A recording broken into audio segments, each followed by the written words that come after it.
نیت کے صاف ہونے اور ہر کام کو صرف اور صرف اللہ کی خاطر کرنے کے بارے میں، کیونکہ اللہ سبحانہ و تعالیٰ اس کام کو قبول نہیں کرتا، وہ عمل اللہ کے نزدیک کوئی اہمیت نہیں رکھتا جو اللہ کے لیے نہ کیا گیا ہو۔ لیکن ہم انسان ہیں، ہم سے غلطیاں ہوتی ہیں، اور قدم کی پھسلن سے زیادہ بعض اوقات سوچ کی پھسلن ہوتی ہے۔ سوچ میں کس وقت کیا چیز شامل ہو گئی، بعض اوقات انسان خود بھی اس سے آگاہ نہیں ہوتا۔ اسی لیے اللہ سبحانہ و تعالیٰ نے ہم پر رمضان کے روزے فرض کیے تاکہ ہمارے اندر تقویٰ پیدا ہو۔ تقویٰ انسان کے اندر ایک کانشیسنس پیدا کرتا ہے، شعور پیدا کرتا ہے، اور جب انسان کے اندر شعور آ جاتا ہے تو اسے اپنے گناہوں کا احساس بھی ہونے لگتا ہے، اسے اپنی غلطیوں پر ندامت بھی ہوتی ہے، اور انسان تو ہے ہی خطا کا پتلا، بھول چوک اس کے ساتھ ہے، ہر لمحہ کچھ نہ کچھ ہوتا ہی رہتا ہے۔ ایسے میں انسان کیا کرے؟ کیا گناہوں کا بوجھ اپنے اوپر لادتا رہے اور اس بوجھ کے تلے دبا رہے، اور پھر اس بوجھ کی وجہ سے طرح طرح کے ڈپریشن اور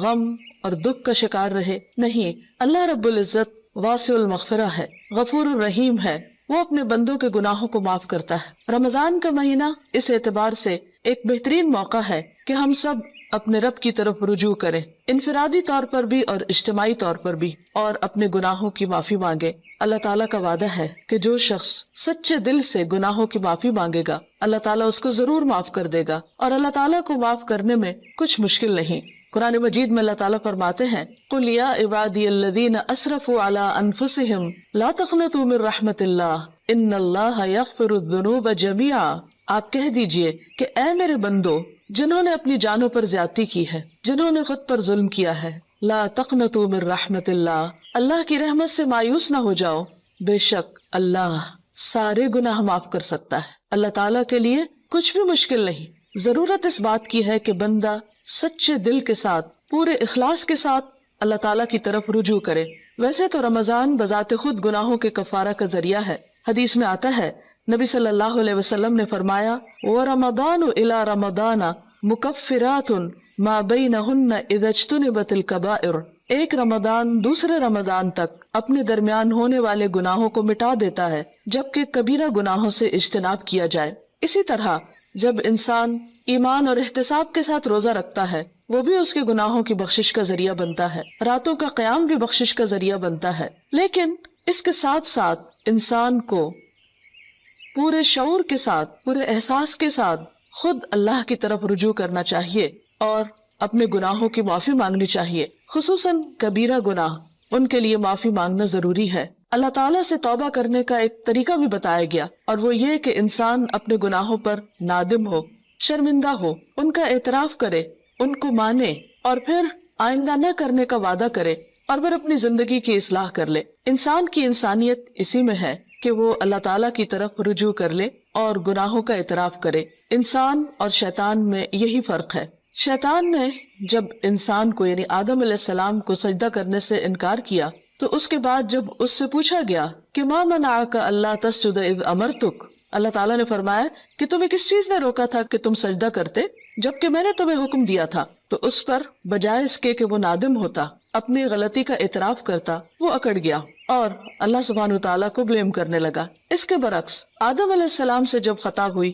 اور وہ بھول کر جنت کا وہ پھل کھا بیٹھے جس کے کھانے سے ان کو روکا گیا تھا، تو جب انہیں اپنی اس بات کا احساس ہوا کہ انہوں نے درست نہیں کیا اور ان سے جنت کا لباس اتروا لیا گیا، تو وہ فوراً اپنے رب کی طرف پلٹے اور انہوں نے اعتراف کیا اور دعا کی، ربنا ظلمنا انفسنا وان لم تغفر لنا وترحمنا لنکونن من الخاسرین، کہ اے ہمارے رب، ہم نے اپنی جانوں پر ظلم کیا اور اگر تو نے ہمیں معاف نہ کیا اور ہم پر رحم نہ کیا تو ہم ضرور نقصان اٹھانے والے ہو جائیں گے۔ گویا انسان غلطی تو کرتا ہے، لیکن اگر وہ رب کی طرف پلٹتا نہیں اور رب اس پر رحمت نہیں فرماتا تو پھر انسان کا کوئی ٹھکانہ نہیں۔ روزے کی حالت میں انسان کو اپنے آپ کا جائزہ لینے کا موقع ملتا ہے، کیونکہ بہت سی مصروفیات اور مشغولیات سے، خصوصاً کھانے پینے کی مشغولیت سے فراغت پانے کے بعد جب روزے کی حالت میں، بھوک کی حالت میں اس کو اپنا محاسبہ اور اپنا جائزہ لینے کا موقع ملتا ہے تو اپنی چھوٹی بڑی بہت سی خطائیں، بہت سی غلطیاں یاد آنے لگتی ہیں۔ ایسے میں انسان کا کام یہ ہے کہ انسان اپنی ہر غلطی پر اللہ تعالیٰ سے توبہ کرے اور دن میں کثرت کے ساتھ استغفار کرتا رہے، اللہ سبحانہ و تعالیٰ کی طرف رجوع کرتا رہے۔ خاص طور پر روزے کی افطاری کے وقت اور پھر سحری کے وقت، کیونکہ سحری کا وقت توبہ استغفار کا وقت ہے۔ قرآن مجید میں اللہ تعالیٰ اپنے بندوں کی خصوصیت بیان کرتے ہیں، وَبِالْأَسْحَارِ هُمْ يَسْتَغْفِرُونَ، اور سحری کے وقت وہ استغفار کرتے ہیں۔ سحری کے وقت یا تو سحری کی تیاری ہو رہی ہوتی ہے یا پھر انسان اس وقت کچھ کھا پی رہا ہوتا ہے، لیکن کچھ نہ کچھ وقت، خواہ وہ کام کاج کے دوران ہی کیوں نہ ہو، ضرور ایسا نکالنا چاہیے کہ جس میں انسان شعوری طور پر اللہ تعالیٰ سے توبہ کرے، کیونکہ اللہ تعالیٰ اس وقت اپنے بندوں کی طرف خاص طور پر توجہ فرماتا ہے۔ حدیث میں آتا ہے، ينزل اللہ تعالی الى السماء الدنیا كل ليلة لنصف الليل الآخر او لثلث الليل الآخر فيقول من ذا الذي يدعوني فأستجيب له من ذا الذي يسألني فأعطيه من ذا الذي يستغفرني فأغفر له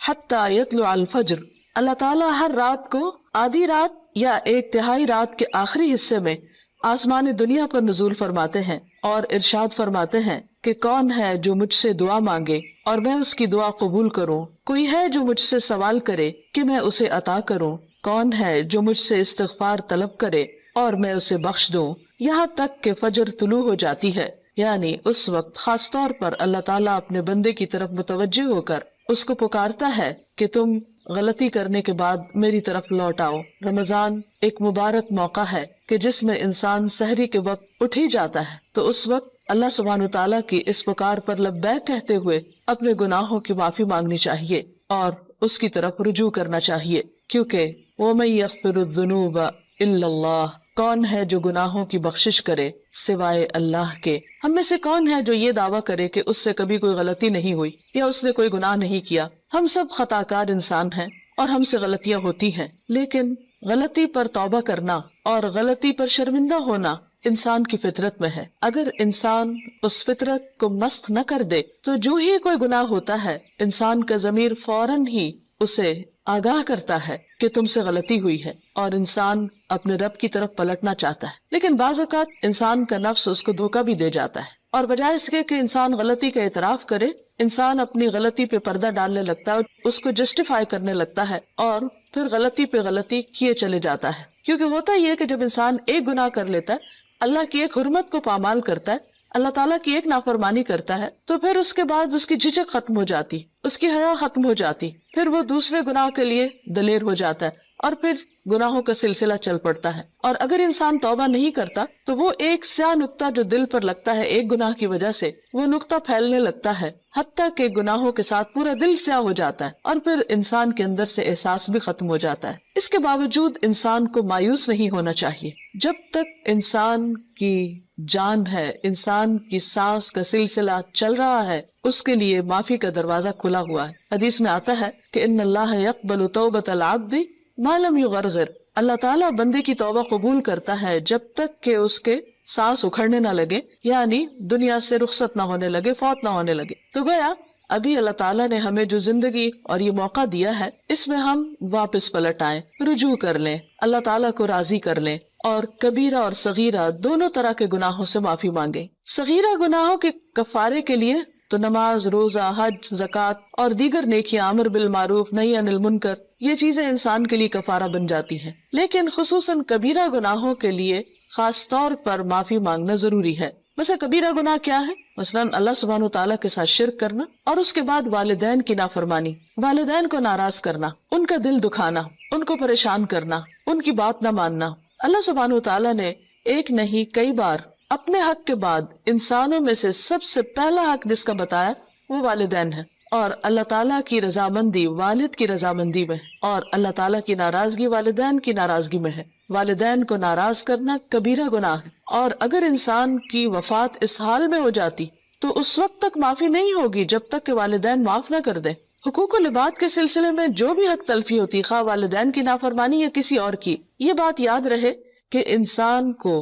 اس وقت صرف اللہ تعالیٰ سے ہی نہیں، بندوں سے بھی معافی مانگنی ہوگی، یعنی بندوں کو بھی راضی کرنا ہوگا۔ والدین کے بعد باقی رشتہ دار، دوست احباب اور انسانوں میں سے کسی انسان پر بھی اگر کوئی ظلم یا زیادتی ہوئی ہو تو اس کے لیے توبہ استغفار اور اس کے ساتھ ساتھ اس بندے سے معافی مانگنا بھی ضروری ہے۔ اسی طرح زبان کے بہت سے گناہ کبیرہ گناہ ہیں، مثلاً جھوٹ بولنا۔ اسی طرح غیبت، اور غیبت کیا ہے؟ کسی مسلمان بھائی کی پیٹھ پیچھے اس کی برائی کرنا، کسی پہ جھوٹا الزام لگانا، کسی کو تانا دینا، کسی کے بارے میں بدگمانی کرنا، کسی کا مذاق اڑانا، نقلیں اتارنا، یہ سب دوسروں کا دل توڑنے والی باتیں، یہ تہذیب کے دائرے سے نکلی ہوئی حرکتیں، اور ہمارا دین ان چیزوں کی قطعاً ہمیں اجازت نہیں دیتا۔ کسی کے ساتھ اختلاف کا ہو جانا، کسی کی بات کو ناپسند کرنا، یہ ہر انسان کا حق ہے، لیکن یہ سب کچھ دلیل کی بنا پر ہونا چاہیے، محض جذبات کی بنا پر نہیں، کہ ہم اگر کسی سے اختلاف کرتے ہیں تو پھر ہم اپنے لیے اس بات کو جائز کر لیں کہ جیسے چاہیں پھر اس کے ساتھ معاملہ کریں، یا جیسے چاہیں اس پر الزام تراشی کریں، اور پھر اس کے بعد خود کو سچا ثابت کر کے اپنے آپ کو مطمئن کر لیں، تو یہ بات جائز نہ ہوگی، یہ کافی نہ ہوگی۔ انسان کے لیے خود اس کا سب سے بڑا دشمن اس کا اپنا نفس ہے، اور انسان بعض اوقات باہر کے دشمن کو پہچان لیتا ہے لیکن اندر کے دشمن کو نہیں پہچانتا، جب وہ انسان کو غلطی پر تھپکیاں دے کر سلا دیتا ہے، یا اس کو مطمئن کر دیتا ہے، یا پھر اسے صرف دوسروں کے عیب دکھاتا رہتا ہے اور اپنے عیب بھلوا دیتا ہے۔ اس لیے بہت ضروری ہے کہ ہم ان تمام گناہوں، خواہ وہ جسم سے تعلق رکھتے ہوں، خواہ وہ دل سے تعلق رکھتے ہوں، خواہ وہ زبان سے تعلق رکھتے ہوں، ان تمام گناہوں پر نمبر 1 شرمندگی کا اظہار کریں، نمبر 2 ان کا اعتراف کریں، نمبر 3 آئندہ نہ کرنے کا وعدہ کریں، اور نمبر 4 اللہ رب العزت سے دعا کریں کہ وہ ان گناہوں کو ڈھانپ دے، ان کو ہمارے نامہ اعمال سے مٹا دے، اور ہماری توبہ کی وجہ سے ان گناہوں کو بھی ہماری نیکیوں میں بدل دے، کیونکہ اللہ تعالیٰ کے لیے کچھ بھی مشکل نہیں۔ قرآن مجید میں آتا ہے وَهُوَ الَّذِي يَقْبَلُ التَّوْبَةَ عَنْ عِبَادِهِ، وہ اللہ ہی تو ہے جو بندوں سے توبہ قبول کرتا ہے اور اس کو پسند کرتا ہے کہ بندے اللہ کی طرف رجوع کریں۔ وَيَعْفُو عَنِ السَّيِّئَاتِ، اور وہ خطاؤں سے یعنی صغیرہ گناہوں سے درگزر کرتا ہے۔ وَيَعْلَمُ مَا تَفْعَلُونَ، اور وہ جانتا ہے جو کچھ بھی تم کرتے ہو، یعنی ہمارا کوئی بھی عمل خواہ وہ چھوٹا ہو یا بڑا، تنہائی میں کیا ہو یا سب کے سامنے، اللہ سے تو چھپا ہوا نہیں، پھر اس کے فرشتے لکھ بھی رہے ہیں۔ اس لیے بہت ضروری ہے کہ اللہ کے حضور حاضر ہونے سے پہلے ہی ہم اپنے ان گناہوں کو اپنے نامہ اعمال سے اپنے آنسوؤں کے ساتھ دھو ڈالیں، اور عجز و انکساری کے ساتھ اللہ کے حضور جھکیں، اور زبان سے بھی استغفار کرتے رہیں، اور اس کے لیے خاص طور پر استغفر اللہ، اللہم اغفر لی اور استغفار کی دیگر دعائیں پڑھنا بھی فائدہ مند ہے۔ اللہ تعالی ہمیں عمل کی توفیق عطا فرمائے۔ وآخر دعوانا ان الحمد للہ رب العالمین۔